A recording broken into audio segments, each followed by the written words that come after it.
Les enfants sont plus intoxiqués à l'exposition aux plombes, mais aussi les femmes enceintes. C'est une révélation faite ce vendredi 7 novembre 2025 par Niebone Faustin, responsable d'une organisation qui milite pour la conservation de l'environnement à ICED dans le cadre de la Semaine internationale de prévention de l'intoxication aux plombes. L'intoxication se fait soit par la voie orale ou respiratoire, et l'absorption du plomb au niveau des intestins est nettement plus élevée chez les enfants.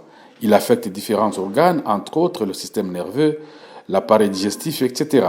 C'est au regard des conséquences parce que pour les enfants, vous imaginez, je donne un exemple, dans une maison où on a mis les plombs, alors avec le temps, les petites particules de la peinture vont commencer à tomber sur le sol et les enfants mettent toujours les mains sur le sol, sur le ciment et ils mettent ça dans la bouche. Donc ils sont plus en contact avec les plombs, contrairement aux adultes, mais aussi le fait que les plombs et ces composés s'absorbent vite au niveau des intestins des enfants, plus vite que chez les adultes. Et là, ils sont plus impactés.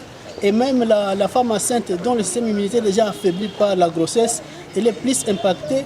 Les plombs traversent le placenta et va commencer à attaquer la vie de l'enfant avant qu'il ne soit né.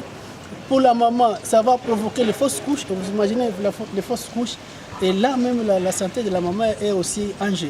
À noter que le plomb se retrouve dans la peinture, les plastiques, les carburants pour ne citer que cela. Et il est impérieux que ceux qui travaillent, par exemple, dans les garages se protègent par des cache-nez, comme le soutient le représentant des producteurs de peinture.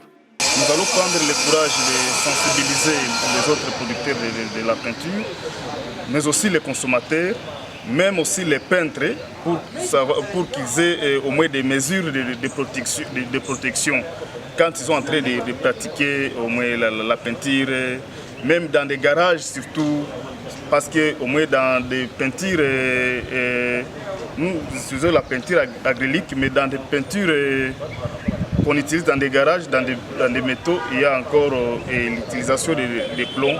Nous devons vraiment solliciter aussi à IDEC de continuer la sensibilisation pour que l'information puisse arriver aux dernières couches. À noter qu'actuellement, pour les ménages, les peintures utilisées ne renferment pas du plomb.